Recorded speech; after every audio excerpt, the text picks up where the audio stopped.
Minority rights March 10 اگست کو کراچی میں ہو گیا، کوئی روکنے والا بھی نہیں تھا۔ اب کوئی کہہ سکتا ہے کہ ان کو اہمیت دینے کی ضرورت نہیں، یہ کوئی ایشو بھی نہیں ہے، یہ چند لوگ ہیں جمع ہوتے ہیں، ہونے دو، ان سے کوئی فرق نہیں پڑتا۔ بالکل یہ چند لوگ ہیں، مگر ان کے پیچھے عالمی طاغوت کی مکمل پشت پناہی ہے۔ یہ واقعی گلی محلے کا نہیں، عالمی طاغوتی ایجنڈا ہے، پوری دنیا کو سیکولر ہیومن رائٹس کی جعلی چھتری تلے لانے کا، اور اس پورے کام میں ان سب کا ہدف صرف اسلام ہے۔ اب آپ سوچیں گے یار یہ تو ہر چیز میں اسلام کو لے کر آ جاتے ہیں۔ جناب یہ ہم نہیں لا رہے، وہی لا رہے ہیں۔ یہ دیکھیں یہ کیا منجن بیچ رہے ہیں۔ پاکستان کا مطلب کیا؟ آپ آزاد ہیں، آپ آزاد ہیں اپنی مندروں میں جانے کے لیے، آپ آزاد ہیں اپنے گردواروں میں جانے کے لیے۔ کچرا تم کرو اور کوڑا ہم اٹھائیں، شیم! ہمارے ملک کا آئین کس طریقے سے مذہبی تفریق کا، مذہبی منافرت کا کے بیج بوتا ہے۔ ابھی چاہیے، ابھی چاہیے۔ جی سنا آپ نے، یہ سلمان تاثیر ملعون کے نعرے یہ کیوں لگا رہے ہیں؟ کیا سلمان تاثیر منورٹی میں شمار ہوتا ہے؟ ذرا سنیں، یہ آسیہ ملونہ کے نعرے کیوں لگا رہے ہیں؟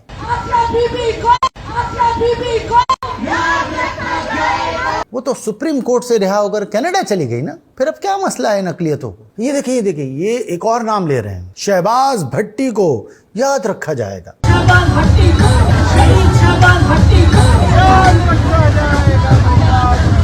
اس ملعون شہباز کے بارے میں ویکیپیڈیا نے بھی کیا لکھا ہے وہ بھی دیکھ لیں۔ یعنی گستاخی کے معاملے میں ملوث 3 مشہور کرداروں کی پشت پناہی یہ علانیہ کی جا رہی ہے، تو کیا یہ ہے اقلیتی ایجنڈا؟ کمال کی بات دیکھیں، یہ پوسٹر لیے پھر رہے ہیں ناموس رسالت کے قانون کا غلط استعمال بند کرو۔ یعنی ایک طرف غلط استعمال کا رونا رو رہے ہیں، اب دوسری طرف یہ دیکھیں، یہ ان کا پیج ہے، فیس بک پیج، اس پر کورٹ سے مجرم ثابت ہونے والے گستاخ کو خراج تحسین پیش کر رہے ہیں۔ یہ خود لکھ رہے ہیں کہ وہ کورٹ سے مجرم ثابت ہو چکا تھا، گستاخی کا مرتکب مجرم جیل میں سزا کاٹ رہا تھا اور کسی بیماری کا شکار ہو کے مر گیا، لیکن اس گستاخ کو یہ مسیحا بنا کر پیش کر رہے ہیں جیسے کوئی بڑا عظیم کام کر کے مرا ہے۔ بات سمجھ رہے ہیں؟ یہ ہیں اقلیتی حقوق، یہ مانگ رہے ہیں گستاخی کرنے کا حق، گستاخی کرنے کی آزادی۔ جی یہ دیکھیں، سنیں، آزادی، آزادی، آزادی۔ ایک طرف پوری قوم آزادی کا جشن منا رہی ہے اور دوسری طرف یہ عین 3 دن قبل 10 اگست کو اپنے لیے ایک نامعلوم آزادی مانگ رہے ہیں۔ یہ کہہ رہے ہیں کہ ہم کوئی بد اخلاق ہیں جو ایتھکس پڑھیں، مطلب غیر مسلموں کے لیے ہمارے ملک میں یہ سہولت دی گئی ہے کہ وہ اسلامیات لازمی مضمون نہ پڑھیں بلکہ اس کے بجائے عمومی شہری اصول پڑھ لیں، جسے ایتھکس یا سیوکس کہتے ہیں۔ یہ ان کا پروپیگنڈا ہے۔ یہ سنیں یہ شخص کیا کہہ رہا ہے کہ 12 سال کی لڑکی کو زبردستی مسلمان کر لیا۔ 12 سال 13 سال 14 سال کی بچیوں کے نابالغ بچیاں ہیں، ان کے مذہب تبدیل کرا کے، جبرن مذہب تبدیل کرا کے ان کے نکاح کروائے جا رہے ہیں، ان کو اغوا کر کے۔ مطلب لطیفے کی بھی حد ہوتی ہے، مطلب لمبی لمبی پھینکنے کی بھی حد ہوتی ہے۔ کسی کو یقین نہ آئے ایسی کہانیاں سناتے ہیں۔ بے شرموں کو کوئی احساس ہے؟